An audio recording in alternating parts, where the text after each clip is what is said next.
practical marketing ideas can we share with the anchors, Dan? Can I share some data with you that proves that I know that the anchors are going to like what I'm about to share? I'd like to start with some proof. That sounds like the best way to start. Yeah, so I want to know that we should be listening to this whole episode. Exactly. Okay. And the way that I know the anchors are going to love the things we're about to talk about is because we've already tested these topics and what we're about to say on LinkedIn. Ooh. And they've worked incredibly well. I just want to share some data with you. So since January 1st, we've done 5 posts that have performed incredibly well around the topics we're about to talk about. And they've generated 649,551 impressions, 6,041 reactions, 948 comments, and 190 reposts. And these are on topics that the specific marketing ideas that we're going to reveal with the anchors now. So I know you're going to enjoy this. Yeah. The most interesting podcast hosts and people in general are people that have done tests on LinkedIn. Exactly. That's us. That's a cool guy. Exactly. If someone's doing tests on LinkedIn and has proof for you on a first date and says, I can prove something to you because I've done some tests on LinkedIn, you know they're a keeper. Lloyd, I'm not trying to attract dates here. We're trying to inform the anchors. Good. I'm glad. Threw my notes on the floor. I will be improving the rest of the episode. So I'll get cracking whilst you pick up your notes. Okay.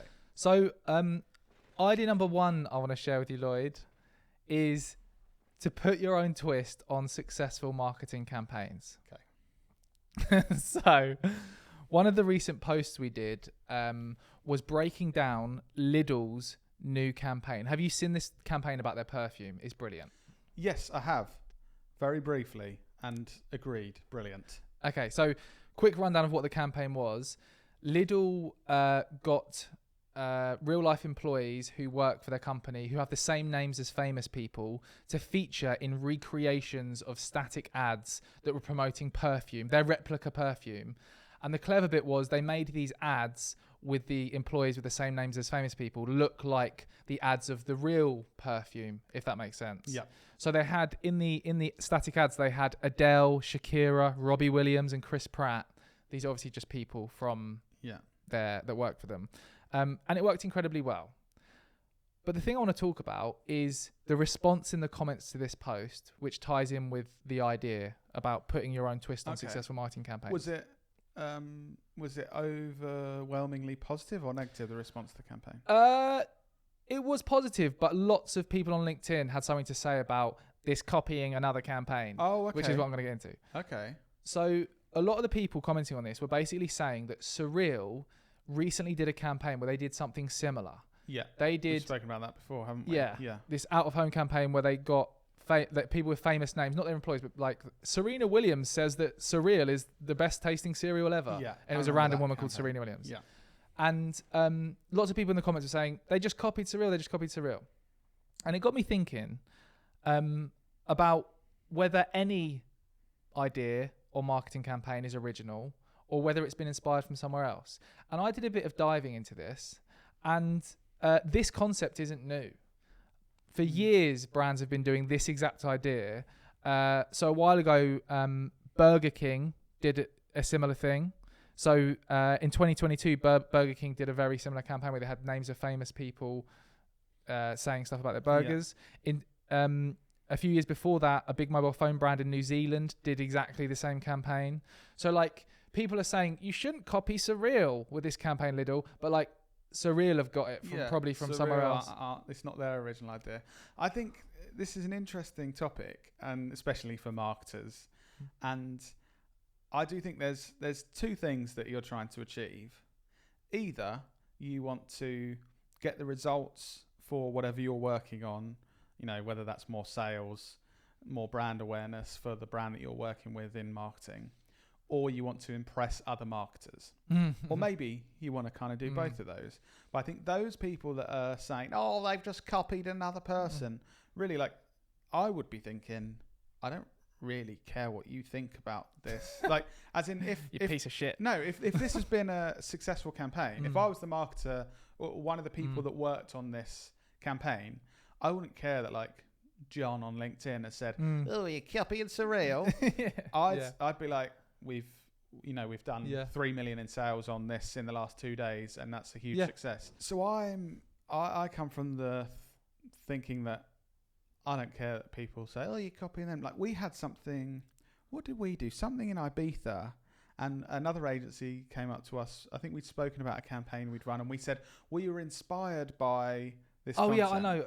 I know The exactly. Jack Joseph Jack content Joseph on one. LinkedIn, Yeah, and we yeah. said, we Give created that example. something in a similar style to Jack Joseph, this creator on TikTok. We find him hilarious, so we consume his content, and we thought, let's use that style of content, but on LinkedIn. GCSE drama class parody was what it was. To actually promote our own business, Knowlton, in marketing. And someone came up to us at that event, someone who runs a video production company, I think, and said, how do you feel like about just copying that idea then? Like, did you ask permission or... And I found it, my initial response, I didn't say this, but I thought it was quite a weird question. That was my initial thought.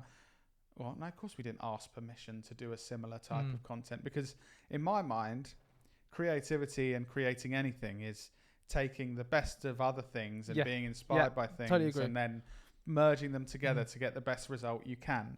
And like you said, I don't think there's ever anything truly original, personally. But to him, he was kind of thinking, I think the question came from, he was very nice about it, but was thinking, of course you can't do that. That's without asking permission. But my answer with that, I kind of said, I don't think that TikTok content creator gives a shit at all about promoting our marketing agency. I don't think he'll ever see it. I don't think he'll ever be affected in any way by it. And really, we talk, like you have spoken on stages around the world, just Spain and UK, in the last year, and saying, oh, we got this idea from Jack Joseph. We promote him, saying how great he is. But and this is it on that Jack Joseph video. Someone shared with me something called Legs Akimbo, it was like this in-person show these comedians were doing, like in the olden days. And Jack Joseph has clearly got the exact idea from that, because it's a carbon copy of that. So like I'm a massive believer in that there's no original ideas. Everything has come from some kind of inspiration from somewhere. With the logic of, should you have created that content similar to Jack Joseph's TikTok content? You can use the same logic. Should Jack Joseph create that's come from... Nothing will be created. Legs Akimbo. Yeah. Yeah, I really don't... I think it's just marketers being... we're all being dicks like that and trying to impress each other rather than actually doing what you need to do. And this is the idea for Anchors. The practical takeaway here is about putting your own twist on something that's already working. I honestly, correct me if I'm wrong, Lloyd, I think all of our marketing ideas and campaigns that we do for ourselves and our customers are inspired by other things we've seen. Yeah, 100%. I don't think anything we've done is completely original. It's not always advertising, but we might have been inspired by a sitcom we watch, or like a scene in it or something. Or there's a particular gag you might have heard, and you kind of then use that in different contexts and change it for whatever you're promoting. And you think, that's similar to the gag in my favourite film that I watched. I had a call with a guy yesterday who was like, that interview style video you did, is that from Auntie Donna? The program that we got inspired by for that. So like it's I just think everyone should be getting inspiration from other places and adding their own twist. I think the line is kind of drawn if you just do, I don't know, what do you think about if you do exactly the same thing with no spin on it? You should just copy people, not necessarily because people think anything about it, like people will think bad things, but more that just you probably won't do the best job if you just copy someone else. Especially if you're a big brand, it's probably going to have a more negative effect. Say you were IKEA now and you just completely copied sorry, not IKEA, that won't make sense. If you were Asda and you completely copied that Lidl campaign, you'd probably get more of a negative impact than a positive if you just copied it completely. If you kind of parody it or take the mickey out of it, it could be very good. But so it probably doesn't make sense to directly copy, but be inspired by things and use things as inspiration. Take the best bits and change up the bits that you don't like about it. 100%. That's how we've grown. A lot of our ideas are cool things we've seen out in the world and converting it to B2B, because no one in B2B is doing anything that creative. And that's a big statement, but like not many people are doing things. That's why we're inspired by successful TikTok content creators. I'm sorry to say this, any LinkedIn fans, but LinkedIn is usually very behind in trends and types of content that the rest of the internet like. So Yeah. Everyone on LinkedIn's a loser. Oh yes, Dan's a linked influencer, so he's talking about himself. We were talking about surreal there because we were saying that Lidl kind of copied surreal. The next idea I want to share is actually focused on a bit of a surreal campaign, and it's focused around, the idea is to create relatable, timely content about what everyone is thinking and talking about right now. And the idea comes from a recent campaign we saw Surreal doing, where in January they released this kind of. I want to question whether it's real or not. I think I saw a post the other day about fake out of home campaigns.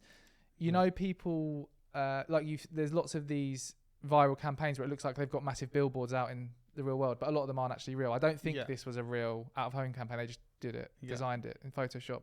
But they basically in January did a big billboard with terrible graphic design using like Comic Sans, word art and stuff, saying how it's January and they couldn't be bothered with their marketing, so they just flung this together, and it had spelling mistakes, and it was very witty and clever.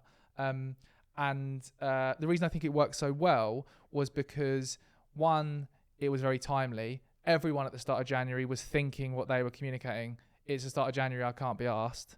They delivered that in a creative campaign. And it was just really relatable. Like, I think that being relatable, it's such a simple thing to think about, but I think most of the marketing world and us and people in business completely miss it all the time. We all naturally go to, what do we want to tell the world about our business and about our products and services? Even when people go, oh no, of course, we're not going to just talk about ourselves, but then you look at their ideas and you think, well, 90% is just you talk. And by the way, I'm talking about myself as well. Yeah. The natural thing is to go, oh, we want to sell this thing. What's good about it? How do we communicate that? And the reason why the relatable stuff works so well, it's because it finally makes you think, what do people actually give a shit about right now? And let's put something out in the world that people can relate to.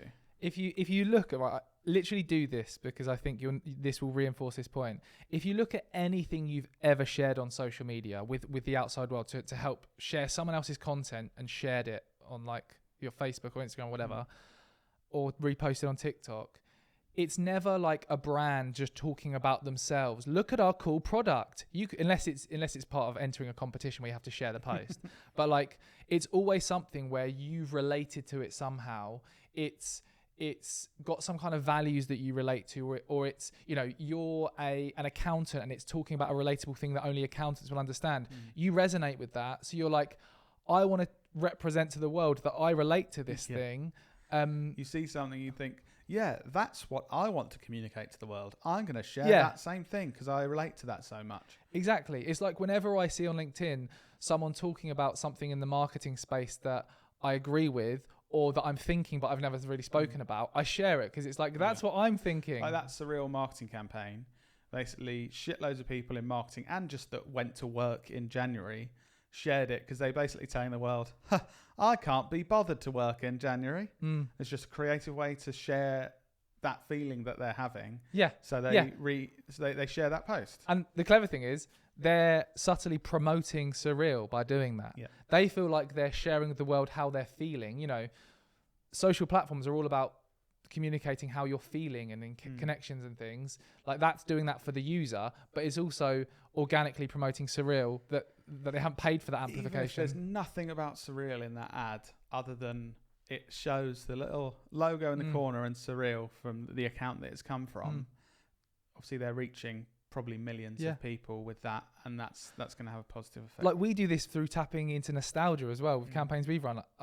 Go back to the Sunny D example of the campaign we did to relaunch Sunny D last year. We really tapped into relatable situations that millennials would understand from the 90s, because we wanted them to see us talking about Tamagotchis in the creative and think, I used to have a Tamagotchi, I want to share with the world that I had a Tamagotchi. Subtly, they're promoting Sunny D for us. But it's that thing of relating to it, which is such a key part. Something to learn from this as well that people don't often think about. If you're posting this relatable content that gets far more engagement than your normal stuff where you're talking about your business mainly, that's going to help with the algorithm with your future posts. So if you are posting a lot of relatable stuff that gets a lot of engagement and therefore reaches more people, even those posts that aren't as relatable are going to be seen by more people because LinkedIn's thinking, oh, they put good stuff out there people want to share, so let's show this to more people than I would posting from another account. Can I share another idea, which is the cornerstone of our marketing and how we've had success? The cornerstone of I'm intrigued to hear about this.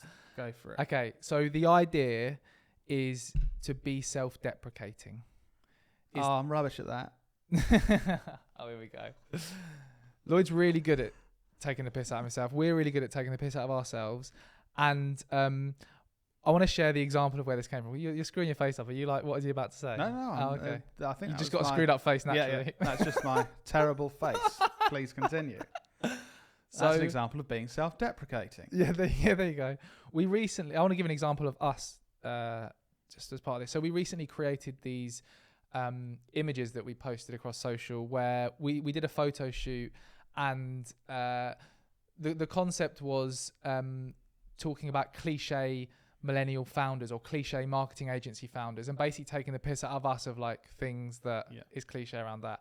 And we created these high quality photos in our studio, and then we had text with arrows pointing at us with things that were basically taking the piss out of us and mocking us. So it was like an image of us and taking the piss out of us as founders. So there'd be a caption. An example of a caption was, "Did I tell you about my ice bath?"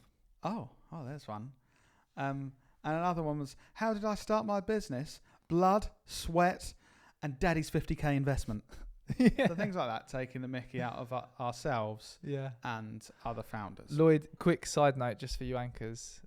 Lloyd was concerned that people might actually think that daddy gave us 50k to start our business with that thing, which he didn't, but some people believed it. I got a comment on that post from a guy like, "Well done for being honest about that." I just was cringing a bit because now people are going to think that that's true. Yeah. No 50k investment in this business. Yeah. But I think it works to be self-deprecating because people love to see a brand poking fun at themselves. Yeah. Like most brands try and do the opposite and try and put themselves on this pedestal and make themselves look brilliant, and they've got no faults, they're excellent, they're this, they're that, don't ever make mistakes. Whereas we do it with this podcast. Like we actively talk about the mistakes we've made. We're real human beings. We're learning as we go. And it's easier to relate to us and relate to brands when they are showing that they're human. Then brands like Ryanair and Audi are quite good at this. Like I think it does work quite well with the bigger brands. Some of the more budget brands are good because obviously if you are competing on price, so you're a really good value product or service, it's likely that there's some really good elements of what you do, but to make sure that it's good value, there's going to be things you have to cut on. So, for example, Audi, I think they've improved a lot over the years, but 10 years ago, you used to go into an Audi store and it just looked like people like flung boxes in the corner. Like it never looked great. I think things have changed now, but there's, and Ryanair, they make jokes about no leg room and stuff and things like that. And I think that works quite well. If it is a better value product or service, you can take the mickey out of yourselves and those parts that you've had to shave some costs off the product or service and that kind of thing, but still do really well at promoting the positives of your brand. EasyJet are really good at this. So I was listening to or watching a little Rory Sutherland clip on TikTok, and he always has such brilliant ideas and examples. And he gave an example of EasyJet because they were so cheap, like getting flights like £10, £15.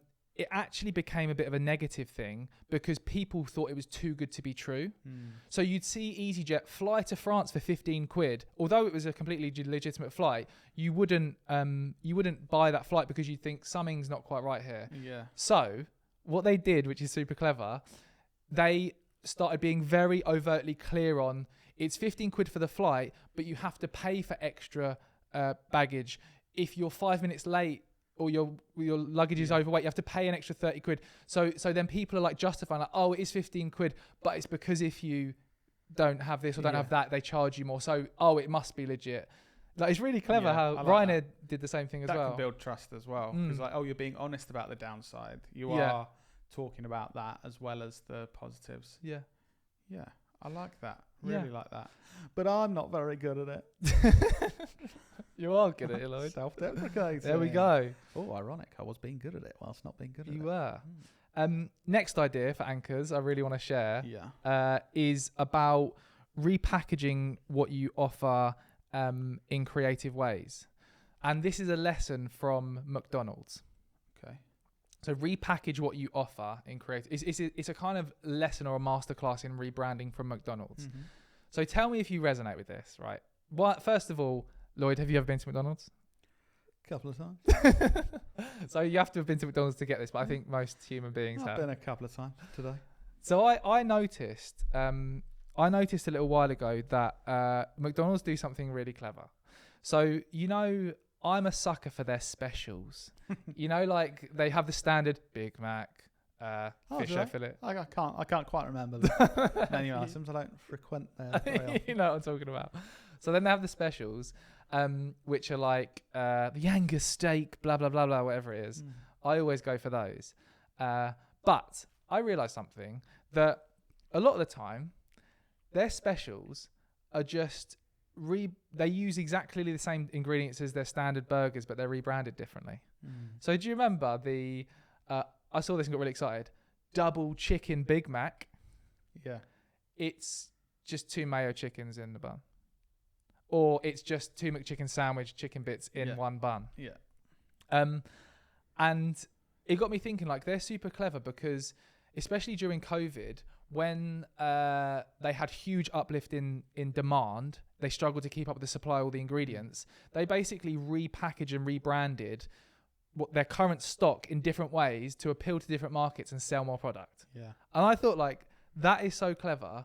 And it made me thinking of like what we've done. We're constantly repackaging what we offer to potential customers. Mm-hmm. When we first started the business, what we offered was we will train you how to use social media to generate business. Right, that was using the skills we had, understanding social media, marketing, etc. That got repackaged into we will do it for you.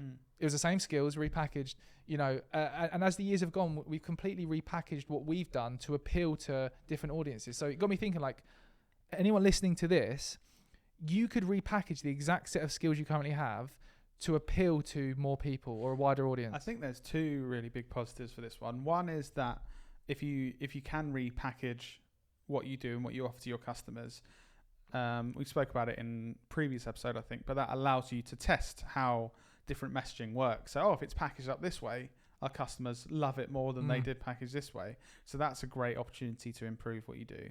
But I think the second thing is that people naturally love new things, like new, fresh things. That's so true. So it's like, you know, McDonald's menu. So I always go for the new, fresh thing. There's a new thing, and your brain immediately kind of goes, I'll try this. Yeah, that's a new thing. I'll try that.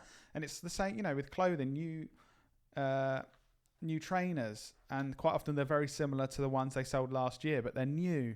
And iPhones, that kind of thing of a lot of them product, are basically the same, but it's like, oh no, this is a new one. This has slightly got different stuff, and we're going to package it up as something different. People do love that. This is new. This is fresh. That's a good point. I didn't think of the people just like new stuff in general, don't they? Yeah. Without anything changing, just that's the new one. It has got me thinking, like, what more we could do to repackage what we do in a better way. Well, welcome food to for thought. The new Business Anchors podcast. Another idea, and this, I must say, this is probably my favourite. So, quick backstory as to where this came from. The idea is to quickly react to viral moments. Okay, you'll see lots of brands doing this, quickly reacting to a viral moment. Yeah. So the other week, we got sent a video on our family WhatsApp, and I watched it and thought it was hilarious. And I said to Lloyd, have you seen that video on our family WhatsApp? He went, no. And then for the next 40 minutes, Lloyd was almost crying, giggling to himself like a little schoolgirl. I can't get over it. Like, literally at his desk, not doing any work, just in tears at this viral clip. And the viral clip, which I'm sure you've all seen, is where 2 women are outside a house. One of them is trying to climb through the window to access a TV or something. Is that the backstory? I can't remember what. Access a TV? I thought someone said that. Maybe not. Climb through the window, and the woman falls, and her top pulls up, and basically her breasts fall out. The breasts fall out. You sound like you've never seen a female before. and it's hilarious. Anyway, this clip was viral. The women were on, like, This Morning, like primetime television. It was brilliant. But this is what my favourite brand's reaction to this, and a really good lesson. So, heard of Home Bargains, Lloyd? Yes, I have. Been in Home Bargains? I actually think only once. I tell you what they're really good for. Ice poles. Mr. Freeze. Mr. Freeze I'm pretty sure you can get there. Yeah. One of our clients. Yeah. You can I go love Mr. Freeze ice poles because they're a low calorie snack because they're basically just ice. Yeah. And they're really cheap. Yeah. Yeah, they just bring back lovely memories of my childhood. Yeah. Thanks for listening to that ad. Yeah, I do like Mr. Freeze ice poles or freeze pops, whatever So- you call them. Anyway, Lloyd, stop doing an advert. Okay. So what Home Bargains did was really clever. They showed a screenshot of the woman half hanging down with bits hanging out. Breasts. Breasts hanging out. And the copy. So they had that picture, and then they had a picture of one of their products, which is like an outside locking system for where you can put your key. Yeah. And it basically said the copy was brilliant. The copy was when things go and then symbols to show boobs up. So when things go tits up and the product there with the outside locking thing, it was just brilliant. Yeah. And it was the reason it worked so well is because it was so quick and clever. Yeah. Like they reacted so quickly. The copywriting was genius. It was cheeky. I love a brand being a bit cheeky. Oh, cheeky. Like brands can get cheeky wrong when you try and be like, ooh, but don't really land. I'm so cheeky. No, do you know what I mean? That's why you've got to kind of understand your target market and understand your tone of voice, because you don't want to brands trying to be cool when they're not. Oh, I'm being cheeky. It's like, no, you're still just trying to sell us an air fryer. Yeah, exactly. And it was risky. I loved how risky it was because, it was quite a rude moment. So yeah, quickly react to viral moments. I think that's another thing. And be cheeky and risky. Be cheeky and risky. And the final one I want to share with you, final idea for the anchors and you, Lloyd, is to create PR-worthy campaigns. PR-worthy. Almost went PL-worthy. No, sorry. PR-worthy. Create PR-worthy campaigns. So recently I saw a really great campaign from McVities. Don't know if you've seen this. I believe I have. So thanks, Lloyd. That's okay. So they did this campaign. Again, don't know how much of this is real or just made up, because who knows with PR campaigns. But their chief dunking officer, Dr. Helen Pilcher. I think from that job title we can say it's all fake. Yeah, okay. But their chief dunking officer at McVities, Helen Pilcher, conducted a groundbreaking study to determine the optimal dunking times for some of our favourite bickies. So they did a study where they dipped different biscuits into a hot beverage and tested how long until it basically fell off. Yeah. And I just thought this was brilliant. I think what I think is brilliant about this is it taps into something relatable again. That word keeps coming up, relatable, that we all relate to, is how long can you dunk that bicky before? Oh, I need to say something weird then. Sorry, just a quick side note. Went on a ski trip a few years back. Don't you think you're a troll? Is that what you're? Okay. One of the, if you lost a card game, everyone chanted "Dunk your dink," and you had to go out and put your penis in the snow. So sorry, that's a true story. Dunk your dink. That made me think of. But back to dunking hobnobs. Another type of knob. So I just thought this brilliant. Like I said, tapping into a relatable situation. Also, the way that they actually shared the data of how long these biscuits last, it added that extra element of like, a hobnob lasted. Also, even if these are fake, 99% of people don't think that. They just think it's real and think, oh, brilliant. Because most people are idiots. Yeah, not like us. We know. No, but I think when you're in marketing, you realise more like, oh, of course, they've just faked this thing. But most people don't bother thinking that hard about it. They just see it and go, oh, that's really good. So, yeah, I hope that you found this interesting. There were some ideas that anchors can get inspiration from and try out. Yeah. Did you find that interesting? I did find that interesting. I think there's some really good points there. Really good things to make you think. I think we all constantly need like new ideas and how we can improve results next time for our business, and these kind of nuggets of the best things that other people are doing that can be really helpful. I'm going to give a bit of a different call to action, Lloyd, if you don't mind. I want to ask the anchors, if you found these examples interesting, every week I share these on my LinkedIn specific examples of campaigns that are doing really well. So if you aren't connected with me on LinkedIn, have a look at those and connect there. Okay. So that's the Dan Knowlton on LinkedIn. I'm afraid he can't accept connection requests. He's got too many connections, so you'll have to just follow him. And what else do we want you to do? Tell people. Dunky Dink, you're a troll, as Lloyd said. Yeah, I think other than that, we should probably end the podcast. Yeah, sorry, yeah. Yeah. We'll see you in your ears next week. Don't you think? You're a troll.